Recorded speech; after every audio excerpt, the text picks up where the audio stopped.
Guys, have you ever wondered kung bakit kaya kahit dinidiligan natin ang halaman, parang may kulang pa rin? Sometimes, it's not about the water. Minsan, hindi water ang problema. Minsan, it's all about the micronutrients.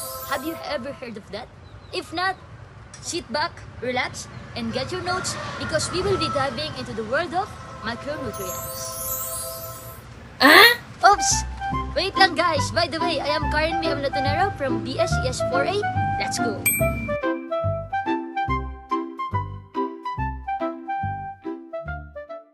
Now, micronutrients are needed by plants in simple amounts. Pero, don't underestimate them kasi kahit maliit lang, sobrang big deal nila sa plant growth and health.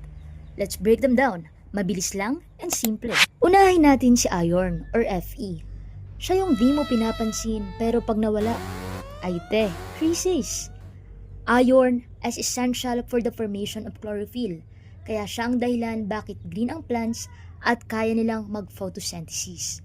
Hindi man siya part ng chlorophyll mismo, siya naman ang dahilan bakit nabubuo ito.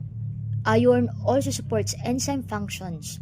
So kung ang plant ay may sistema, si iron yung tahimik na nagpapatakbo ng operations. Walang iron, it equals to maputla ang plants. Next up is manganese, aka mango capital of micronutrients. Actually, hindi siya prutas, pero very fruitful ang role niya. Manganese plays a role in photosynthesis, lalo na sa light reactions kung saan hinahati ang tubig para makagawa ng energy. Siya rin ang enzyme activator, meaning kung may enzymes na tamad, hoy, trabaho muna, yan ang role ni manganese. Si manganese yung tipo na bida, pero pag wala, talagang walang action or walang execution. Now, let's talk about zinc. Zinc, ito yung may say sa buhay mo pero siya ang growth regulator ng plant world. Zinc helps produce plant hormones, especially auxins, na kumokontrol kung paano tumangkad, lumapad, at mag-develop ang halaman. Kasama rin siya sa enzyme activity at protein synthesis. In short, zinc yung nagsasabing, grow ka na, pero with discipline. Next naman is copper. Yes, barya, pero totally may value. Copper assists in photosynthesis and respiration, meaning tagatulong siya sa paggawa at paggamit ng energy ng plants. Kasama rin siya sa electron transport. So kung may energy flow, nandyan si copper.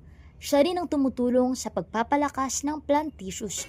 Walang copper, it equals to low energy. Parang Monday vibes, di ba? Okay, now, let's talk about one of the most interesting micronutrient. And that is boron or B. Now, boron, akala mo boring kasi isang letra lang ang symbol. Pero huwag kang ano dyan. Boron is crucial for cell wall strength, kaya importante siya sa structure ng plant. Siya rin ang may malaking role sa plant reproduction, flowering, pollen development, at seed formation. Si boron yung tipo na pang forever, hindi lang pang aesthetic, pang future pa. They say nothing lasts forever, so can you be my nothing so we can last forever? Next is molybdenum or MO. The molybdenum or MO, wag mo lang malang. Wag mong maliitin. Ito yung tahimik pero sobrang technical. Molybdenum is vital for nitrogen fixation and enzyme functions. Kung hindi marunong gumamit ng nitrogen ang plant, nandyan si MO para magturo.